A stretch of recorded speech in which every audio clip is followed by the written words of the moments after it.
She didn't know I heard her. That's the part that circles back to me, even now. The way her voice dropped just low enough to be cruel, but just loud enough to be caught. The waiter was pouring more tea. Her bracelets clinked as she reached for another croissant, and she said it with a smile tucked behind her glass. The old burden, that's what she called me. The old burden. I don't know if she meant for me to hear. Maybe she did. Maybe that's how people push out what they don't have the courage to say straight. Or maybe it had been slipping from her in pieces for years, and I'd simply refuse to see it. The flat was my mother's before me. I raised her son there, that husband of hers. Paid the mortgage when he was in and out of jobs. Cooked for them when she couldn't boil water. Changed nappies while she got her nails done. But I was the burden that morning was warm. One of those sticky early summer days that makes the flowers wilt before noon. We were all seated at that shiny little cafe table like a painting that never belonged to me. All three of them my daughter-in-law, my son, and their little girl. I'd brought a wrapped doll for the child. Nothing expensive, just soft and blue-eyed. She pushed it aside. I remember watching the butter melt on the toast before anyone touched it. I remember my son taking a call about an investment portfolio while I sat there refolding my napkin to keep my hands busy. I wasn't invited to that brunch. I had asked if I could join. That's the difference. I had already made the plan. And I slipped myself into it like an afterthought. No one knew how to refuse. Then she said it, leaning in slightly like she was sharing a joke or a recipe. I don't know why we keep inviting the old burden. My hand didn't tremble. My fork didn't clatter. I didn't drop my gaze or leave. I just sat there and felt something inside. Me go still, not broken, not wounded, just still. Like a stream that's decided it doesn't have to flow toward them anymore. I smiled when the child spilled her juice. Reached over with a napkin. And I kept my voice light when I said I might leave a little early. Wasn't feeling too well. My son didn't look up from his phone. They called after me politely, as if I were someone else's elderly aunt who had wandered over and needed escorting back. I smiled again and waved. That was the last time I ever saw the flat from the outside. Because inside me, something had already changed, and the key in my pocket that morning it was still warm from the radiator in the hallway. I remember curling my hand around it like a secret. They thought I went home, but I didn't. I went somewhere else. Somewhere quiet. Somewhere with paper and files. And a woman behind a desk who knew exactly how to move things without raising a single voice. Because I am not a burden. And I am not old in the ways that matter. I am a woman who remembers everything, and who finally decided to act on it. I wasn't always silent. I used to hum while folding laundry, used to talk to the walls just to hear a voice in the house. There was a time when I filled every room with something curry on the stove, quilts drying by the window, music from the radio that skipped every now and then. Back then, the flat felt like a living thing. It breathed with me. I bought it with the money from my father's inheritance. Small, but enough for a down payment. My husband didn't think we could manage it, said renting was safer, but I signed the papers anyway. My name first. His second. I was the one who made the flat a home. Not just walls and a door, but a place where love could survive hard days. I held birthday parties with string lights from the corners, made cakes from scratch even when the flour ran low. I stayed up when our son had fevers, pressed cool cloths to his forehead, read him stories until he fell asleep with his fingers. Wrapped around mine, he was a quiet child. Not cold, just careful. He liked puzzles, patterns, things that made sense. I think I confused him. I was always a bit too emotional for his world. But he never said it, not then. He loved me, in the way boys do when they don't yet know how. Much the world expects them to step away from softness. His father, well, he was there. Then he wasn't. And when he was, he came home tired, short-tempered, smelling of cigarettes and factory grease. I covered for him more than I should have. Made up stories for why the bills were late. Wiped the tears so our boy wouldn't see. I thought I was protecting him. Maybe that was the mistake. When our son got older, I could feel the shift. he began answering less, stopped calling me Ma, and started saying Mom, then Mother, then just texting instead. I told myself it was just how boys grew, that it wasn't rejection, that he was busy, tired, working hard. Just like his father had been when he brought her. Home the woman he married was hopeful. Truly, she was bright, sharp, pretty in that polished way girls on television looked.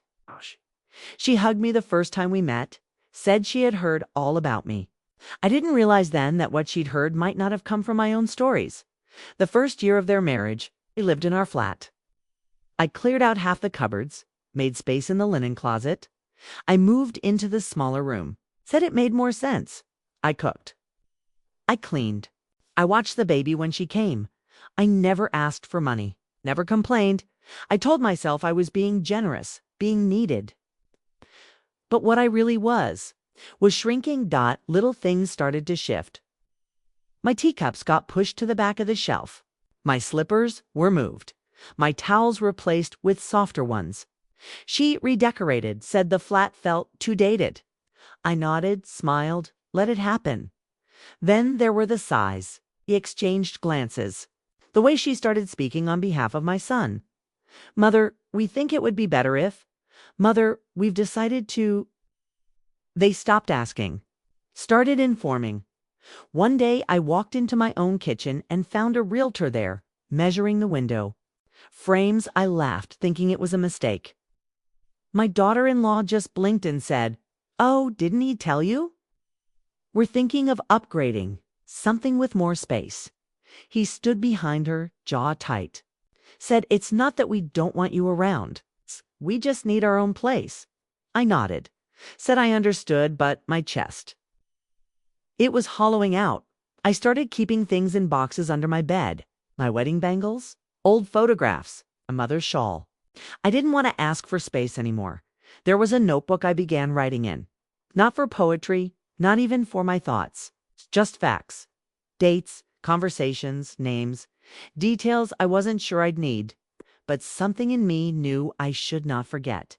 The flat wasn't just where I lived. It was the last place I'd been needed. Still, I stayed quiet, kept giving. Even as they began to erase me from the rooms I built. I wasn't invited to holidays anymore. They said they were keeping it small, said I should rest on my granddaughter. Started calling me her, as in, is she coming too? They didn't say it, but I could feel it. I had turned from mother to maid, from woman to wait. But I stayed. Because I still believed that love could make itself visible again if I just waited long enough. That's the part I find hardest now, that I kept waiting, not for anything grand, just a chair pulled out. A plate set with my name. Instead, I became the extra, the one they brought along to look polite, and then that brunch, that word. The old burden, that was the name they had settled on for me. And that's when I realized Di had already left. They just hadn't noticed yet. I didn't plan to go looking. I think I was still holding on to a thread of belief that things could go back. Not to the beginning, maybe, but to something bearable. Something that didn't leave me invisible in my own home. But some betrayals don't announce themselves. They wait in quiet drawers and digital folders. The first crack came 2 weeks before the brunch. I remember because the garden outside the flat had just bloomed yellow roses, ones I planted with my own hands years ago. My granddaughter was tugging at her tablet, wanting more screen time. And her mother was arguing softly on the phone in the other room. I had gone to look for the stapler. That's all, something small. But the drawer in the living room cabinet stuck halfway. I pulled harder and something slid loose behind the folders. An envelope, thick, cream-colored, not addressed to anyone. I wouldn't have opened it if it had a name on it, but it didn't. It was just there, in a drawer I once called mine. Inside was a copy of a property transfer. My flat, the title had been updated. My name was there, but not alone. I remember reading it twice before the room swayed. I sat down slowly, paper in hand, and kept reading. I didn't speak, didn't shout. I just let the words fall through. Me like stones in a lake. There, printed plainly, was my son's name beside mine. Co-owner. Dot. I hadn't signed anything, not knowingly. The second page had a signature. It looked like mine, but it wasn't. It was close. A near-perfect imitation, slanted just the way I write when I'm tired. But I hadn't touched a pen in weeks. I folded the papers back, neat as laundry, put them back in the envelope, and slid it under my pillow that night. I didn't confront anyone. I just sat with it, let it settle, let the understanding expand. My son had forged my signature, or allowed it to be forged. For months, he had been managing the bills. He told me it was easier to handle everything from his account, said the taxes confused him, and the government forms were better kept under one name. I thought he was being helpful. I thanked him. Now I saw it. All of it. The paperwork. It's the subtle edits. It's the conversations I wasn't part of. The key they stopped asking me for when leaving town. That same week, the Wi-Fi password changed. I asked gently and was told, "Didn't he tell you? We've updated all the settings." Settings. That was their word. They were resetting me right out of the home. I began watching more closely. The way my tea canister was moved to a lower shelf. The way my laundry got mixed in with the child's. My name stopped appearing on the mail. I realized I had no documents in my possession anymore. Not the deed, not the insurance, not the bank. Details. He had them, she had access. I had presence. That's all. A body in a room. After I found the envelope, I stayed up that night and pulled out the small metal box I kept at the back of my closet. Inside were old rent receipts, my father's handwritten will, and a few passport photos I never liked. I looked through each one like I was searching for someone. Maybe I was. Maybe I was looking for the version of myself who had been sharp enough to never let this happen. But I wasn't her anymore. I was slower, quieter, taught to doubt my instincts. Still, something in me sparked. The next morning, I went to the bank, asked to update my passbook. The teller hesitated, said there were new names listed on the account. My son's, his wife's. Joint holders. The passbook they handed me was thin. Most of the balance gone. They hadn't just erased me. They had already taken everything that made me secure. I smiled at the teller, said thank you. Then I walked slowly to the park. Sat on the same bench I used to sit on with my boy when he was 3, chasing pigeons with crumbs. That's when I made the first decision. Not out of anger, but out of something deeper. Something cold and clear and calm. I would not fight. I would not beg. I would become invisible by my own choosing, not theirs. I began calling government offices in the early hours when the house was still. Set up appointments for title reviews, signature verifications. I spoke softly into the phone so no one would hear. I found a legal aid service 2 blocks from the grocer. It's a quiet little office with an older woman at the front desk who looked like she'd seen this kind of story before. She didn't blink when I explained. Nodded. Asked for dates? I gave her everything. She said I had a case, she said. I wasn't powerless. And I think that's when I exhaled for the first time in weeks. Because it wasn't just the money, or the flat, or the lies. It was that they had decided. I would never know that I would sit quietly on the couch, watching my stories, sipping my tea, while they built a life using my name, my roof, my silence. But I wasn't silent anymore. Not inside. I was taking notes, making calls, reading between every line, and with every piece of truth I uncovered, I felt my spine straighten. They had tried to rewrite my story, but I still held the pen. It didn't happen in one moment. There was no single crack. It's just a series of silences that stopped asking to be filled. I didn't scream or slam doors or demand apologies. Simply stopped offering myself. I began folding my clothes a little differently. Kept the edges sharp. I labeled a small suitcase beneath the bed.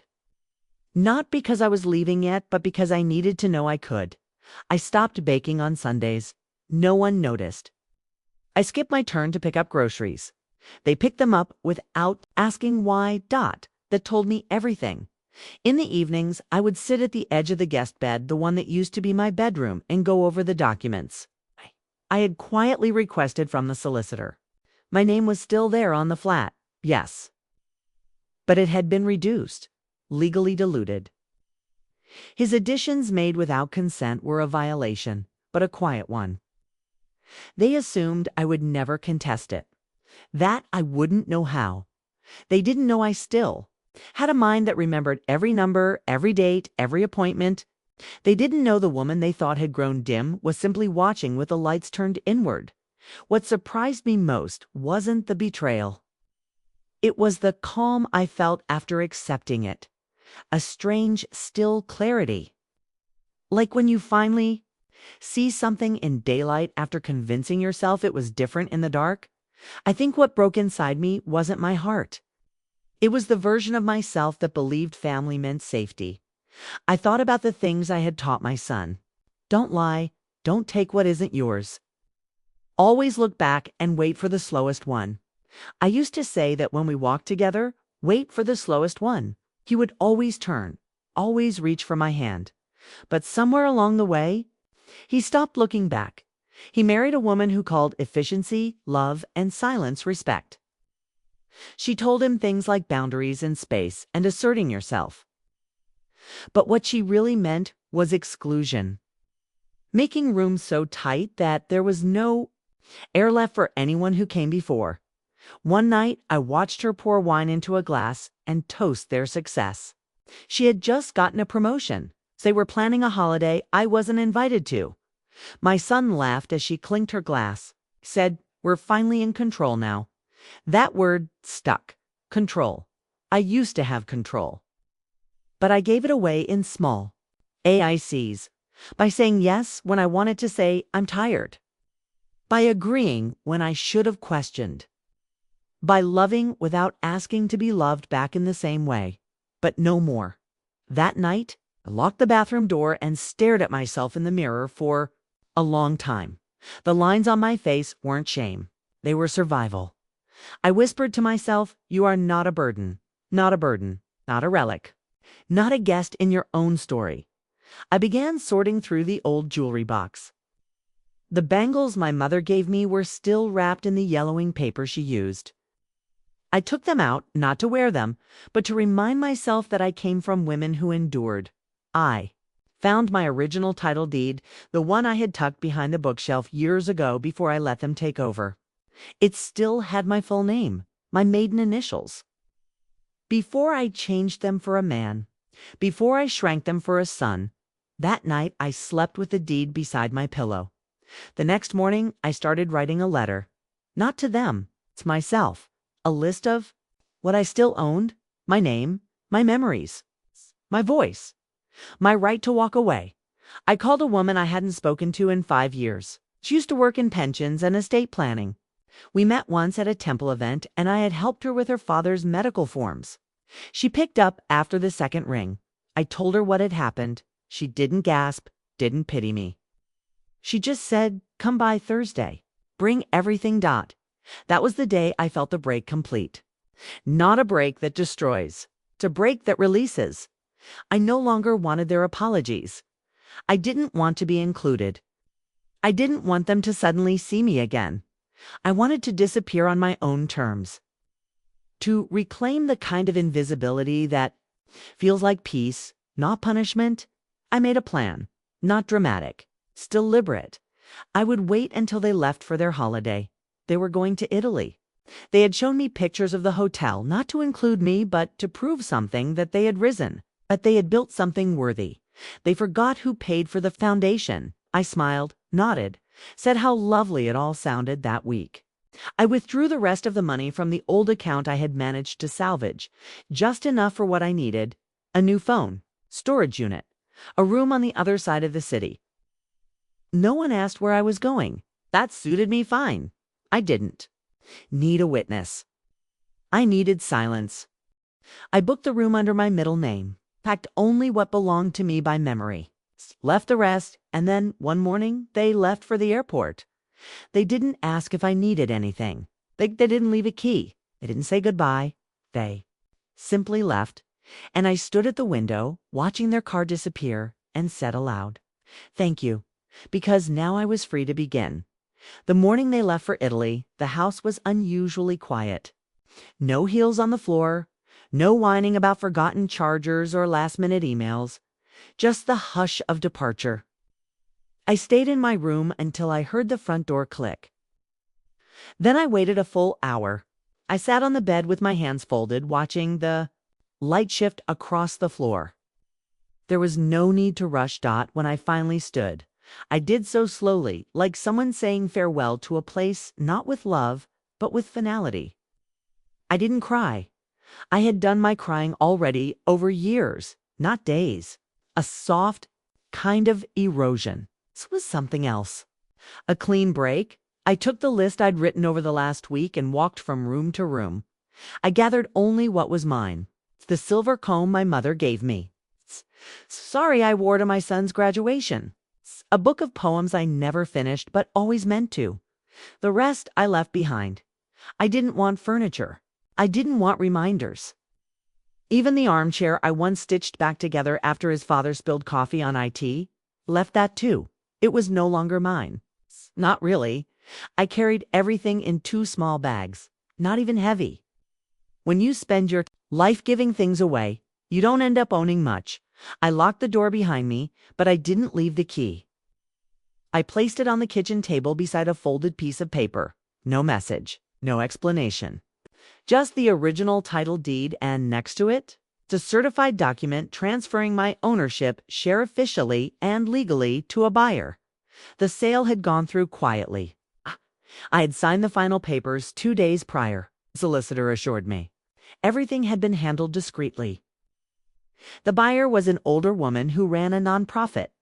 She had grown up in the same neighborhood. I liked that. Felt like the flat was going to someone who would treat it kindly. My share of the money had already been deposited into a new account, one they didn't know existed. One that bore only my name. I didn't leave a note. It didn't deserve my handwriting. The taxi driver helped me load my bags and asked if I needed help with anything else. I told him no, thank you, and he nodded. We drove in silence most of the way. The windows were slightly fogged, and I traced my finger along the edge of the glass like I used to when I was a girl on long bus rides. When we stopped in front of the motel, he looked back at me and said, "You okay, ma'am?" I smiled. Said I am now. The room was small, but clean. A single bed, beige curtains, a desk, and a little chair with a fraying cushion. I liked it immediately. I opened the window. The wind carried the sound of distant traffic and something else, a kind of relief I hadn't felt in years. I sat down and unpacked, slowly, deliberately. I placed the few folded clothes in the dresser, hung the sari, set the comb beside the bathroom sink. I made the bed myself, even though it was already done by afternoon. I walked to the corner store and bought a notebook, a pen, and a tin of tea. I didn't need much. That evening, I boiled water and made my first cup in the quiet. No interruptions. No footsteps behind me. No waiting for permission.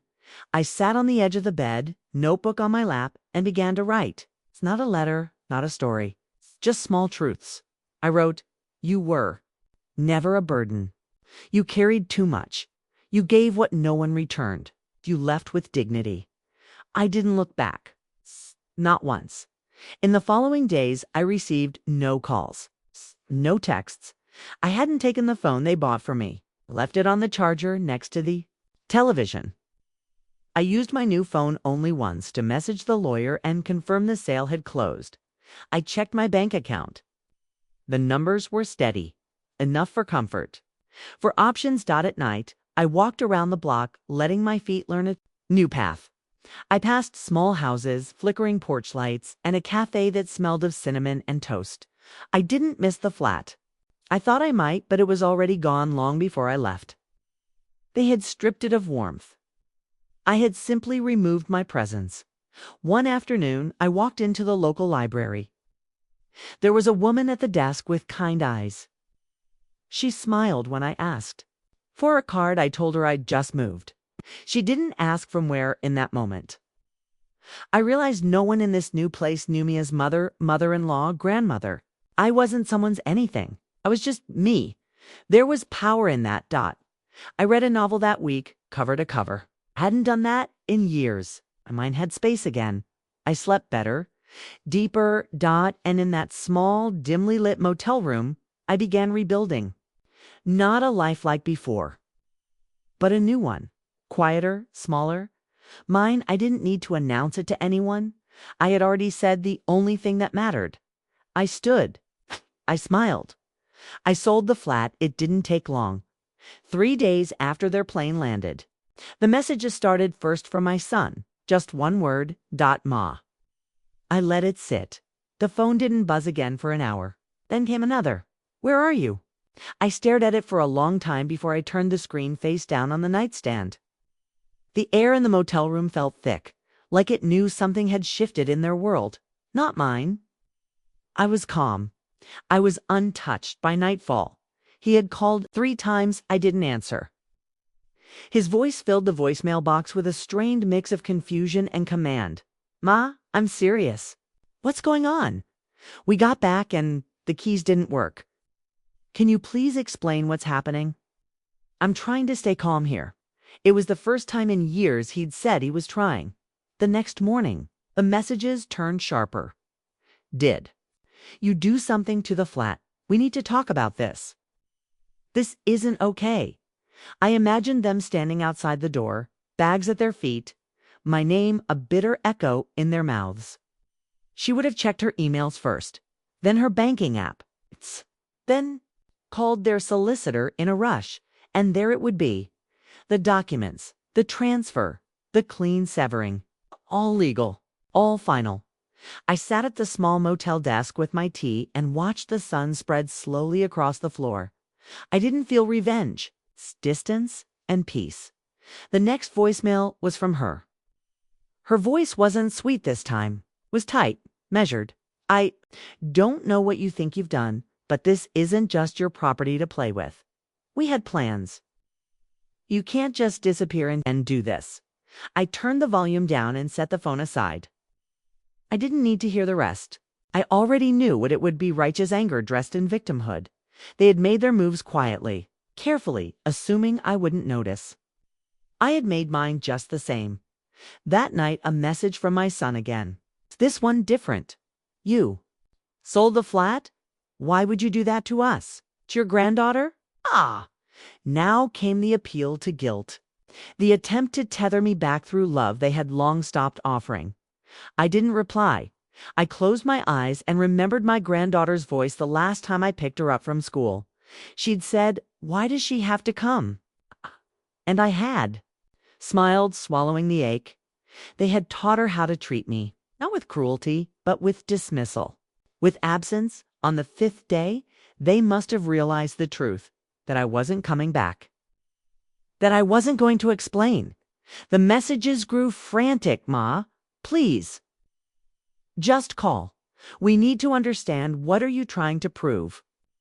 I wasn't trying to prove anything. I was just done. I walked to the library and read poetry that day, sat by the window and let the quiet hold me. When I returned to my room, new voicemail was waiting. This time, it was shorter. You've made your point. Hope you're happy. I played it twice just to let the sound of it wash over me. The way they couldn't admit what they'd done. The way they clung to the narrative that I was the one who broke something, but they had broken it years ago. All I had done was stop pretending the pieces were still whole. That evening, I wrote in my notebook again. It's just one sentence. They can only chase what hasn't already walked away. I didn't block their numbers. I didn't need to. The silence said everything. 2 days later, I got a message from an unknown number. Likely her brother. It said, "You've caused chaos. Is that your plan?" I didn't answer that either. They didn't understand. This wasn't chaos. This was the result of years of quiet endurance finally coming to an end when I didn't respond for a full week. The tone shifted. Another message. Ma, if you want to talk, we're ready. We didn't mean to hurt you. It was too late for readiness. Too late for revisions. Intentions don't erase patterns. I reread the message once, then put the phone away. I boiled more water. Lit a small candle I'd bought from the corner shop. There was no rage in me. No desire to retaliate. Just space. Breath. For the first time in years, I didn't feel watched. Didn't feel managed.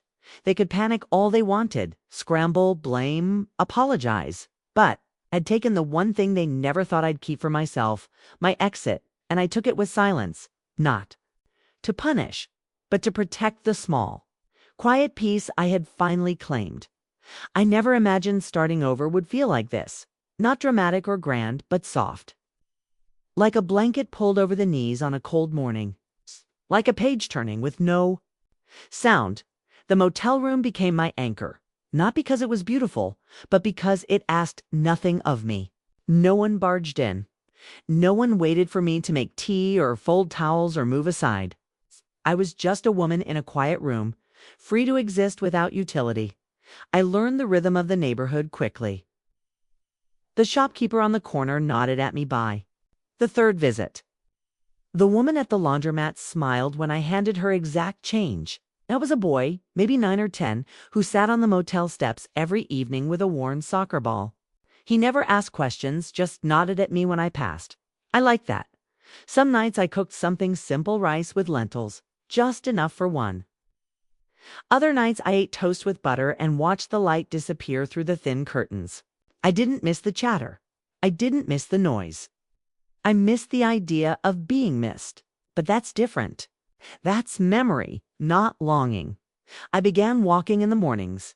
At first short paths to the library, to the park bench beneath the jacaranda tree.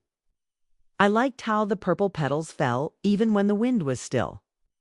After a week, I walked farther.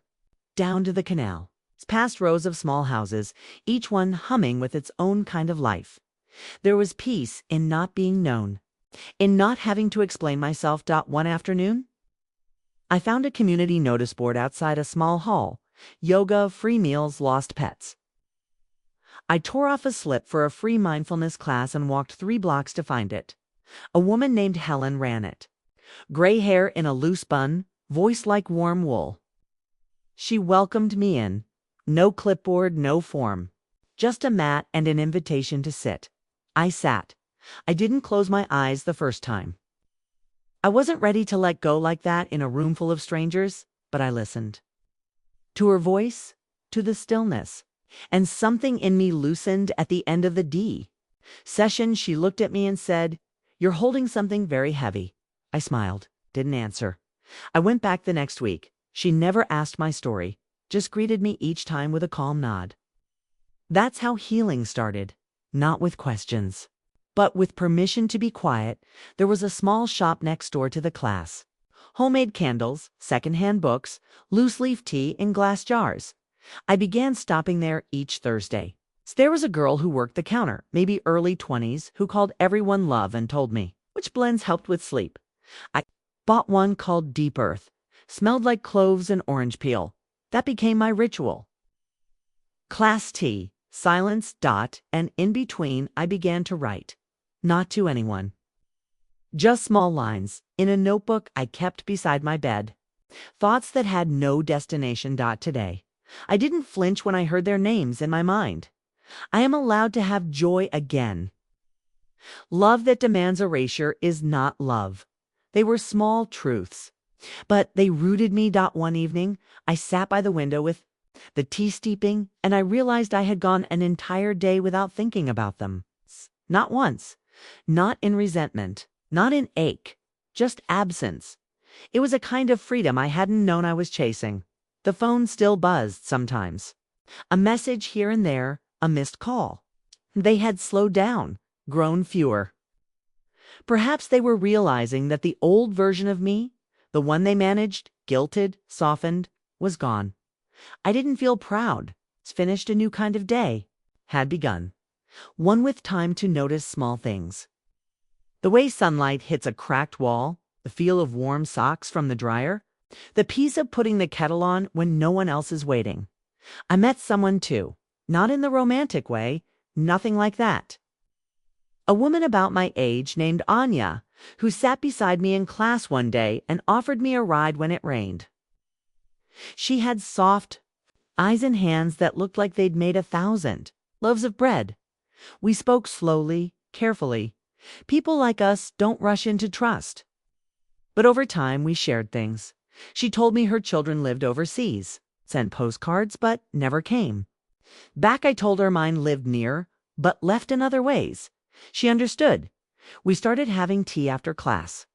Then short walks. Then dinners once a week at a little place that served lentil stew in clay bowls. There was no need for performance. We didn't need to smile too much or tell bright stories. We just let the space be warm. That's what I mean when I say I found a new life, not a replacement, but a return to stillness, to self to dignity. One night I lit the deep earth candle, opened my notebook, and wrote, "This is not what they gave me. This is what I gave myself." And I slept soundly. The letter came on a Tuesday, flipped under the motel room door sometime in the early afternoon. The envelope was heavy. Not just in weight, but in the way it waited for me. My name was written in neat, familiar handwriting, the one he used on thank you cards and birthday notes as a child. Before he typed everything, I held it for a long time without opening it. There was no return address. But I knew. I didn't sit to read it. I stood by the window, the envelope in my hand, the curtain brushing against my wrist like a reminder to stay in the present. The seal broke cleanly, as if even the paper had been waiting for permission. Inside, 3 pages. Folded carefully. He wrote in long paragraphs, the kind that circle around the truth before landing on it. He said he hadn't understood, said he was sorry for how things happened, that the flat had become a source of tension, and he thought adding his name would protect it, that his wife had handled most of it. And he let her because he didn't want conflict. He used words like overwhelmed, confused, exhausted. But not once did he use the word wrong. He said I should have told him I felt erased. That if I'd spoken up, things might have been different. That sentence, "if you'd spoken up," sat like a stone in my chest. I had spoken for years. In meals made and favors done and boundaries dissolved. In standing back so they could shine. In asking quietly, "Do you need anything from me?" And always hearing no, until it was time to give more anyway. He ended with, "I hope we can talk. I hope you'll come home." That word again, home. It had stopped being home the day they made space for everything except me. Still, I didn't rip the letter, didn't burn it, folded it neatly and slid it back into the envelope. I placed it in the drawer beside my tea between 2 notebooks. Not because it held meaning, but because I wanted to know I could touch it if I ever needed to remember why I left. That weekend, Anya and I walked to the local market. She bought plums. I bought a scarf. Pale blue, soft to the touch, while we sat on a bench under a crooked tree. I told her the letter had come. She didn't ask what it said, just said, "And how did it feel to read it?" I said, "Like walking through a room I once loved that now echoes when I speak." She nodded, held out a plum. I took it. I didn't reply to the letter, but the next week he came. I knew he would. Some instinct in me had prepared for it. I saw him from the window standing near the motel's front entrance, holding nothing. No flowers, no bag. Just himself, smaller than I remembered. I didn't rush. I finished my tea. Then I stepped out and walked toward him. He looked up and said my name like it still belonged to him. I didn't hug him. We stood a moment, both quiet. Then he said, "I just wanted to see you." "To talk?" I nodded. Said, "You're seeing me?" His shoulders dropped a little. He looked around as if hoping for a softer setting. But I didn't offer it. He said he didn't know what he had allowed, that things got out of hand, that he didn't expect me to go so far. I almost smiled at that. Go so far. As if reclaiming your own life was a kind of aggression. I said, "You didn't expect me to stop waiting." He looked away. He asked if I missed my granddaughter. I said I missed who she was before they taught her to forget me. That landed. He swallowed. Hard. He said he didn't know what to do now. I said, live with what you chose. He stood there a while longer. I could see him reaching for the right combination of words. It's the ones that might unlock the past. But there wasn't a door anymore. It's just two people on different roads. Finally, he said, can I call you again? I said, you can. I may not answer. And then I turned and walked back inside. I didn't cry. I didn't tremble. I felt light. Because forgiveness isn't always a door you open. Sometimes it's a road you don't block, but you never walk back down. That night, I wrote one line in my notebook. I gave him the silence he gave me, only this time, I chose it. The days feel longer now, but not in the way they used to. Not in that heavy, watching the clock way. They stretch gently, like soft cloth laid out to dry. I no longer live by reminders or requests. No calls to check on dinner. No errands whispered into my hands as if I had nothing better to do. It's quiet here. But it's not empty. It's a difference. Each morning I take my tea and sit by the window. The motel curtains are thin and shift with even the smallest breeze. They remind me of childhood, my grandmother's house, the way the curtains danced when no one was looking. I think about her more now, about the women who came before me, the ones who carried everything and still made space for everyone else. I don't want to be remembered for my usefulness. I want to be remembered for my choice to stop waiting. Sometimes Anya joins me. We sit outside. When the weather allows, she brings biscuits. I bring the tea. We talk about nothing important and everything that matters. She told me last week that she's thinking of moving to a small cottage an hour away. I nodded and said she should. That we find peace not in clinging, but in letting what feels right guide us.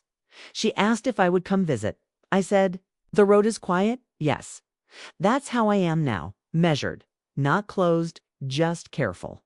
Last night, I went through my notebooks, page after page of the past year, not journals, just fragments, small truths, whispered confessions, some entries only a line long, some just a word. But one page caught me. Folded at the corner, written in darker. Ink dotted said, they do not get to define the ending. I read it twice. Then I turned the page and wrote beneath it. Neither do I, the ending writes itself. Once the silence has said enough, that night I took the envelope, the one with his letter, and brought it outside. The motel has a small patch of earth. Behind it, where the grass doesn't quite grow right and the soil is full of stones. I crouched down in the dark, placed the envelope flat and covered it with soil. No fire, no spectacle. Just burial. Some things don't need to be erased. They need to be returned to the ground this morning. I woke up before the sun. I boiled water and made tea. Deep earth, the blend the girl said, helps with grounding. I sat by the window and didn't think of him, or her, or the flat, or the title. I thought about the woman who walked away, about how I didn't leave in anger. I left because I had finally heard my own silence. Because love, when its only obligation, is a slow form of erasure. I took back what was mine, not the bricks. Not the walls, not the furniture, my name. My peace, my right to exist without apology. There's a letter I wrote last week, not to send, just to write. It begins, to the woman I used to be. I see you. I forgive you for waiting so long. It ends. And this time, no one gets to call you. Anything else that I keep it folded beside my tea tin. It's not as proof. But as a reminder that dignity doesn't come from being invited. It comes from walking out when the chair they offer is too small for your voice. Sometimes, when I walk past the cafe, the one where she said it, I pause for a moment. Not out of pain, but because that was the last time I allowed anyone to name me without my permission, the old burden they never knew. They were naming their own fear, because nothing frightens people more than a woman who no longer needs them to see her, especially one who chooses herself quietly. There are no photos of me in that flat anymore. No trace of my hands on the walls, no scent of my cooking, but in the small corner of this motel room on the shelf beside the tea. There is a seashell I found during a walk last Sunday. It was resting near a gutter, alone, delicate, unbroken. I picked it up, cleaned it gently, named it Peace. It sits where I can see it, and whenever I forget, even for a moment, why I left, I look at that seashell and remember, I was never the burden. I was the one who bore everything, and now I bear only myself. The end.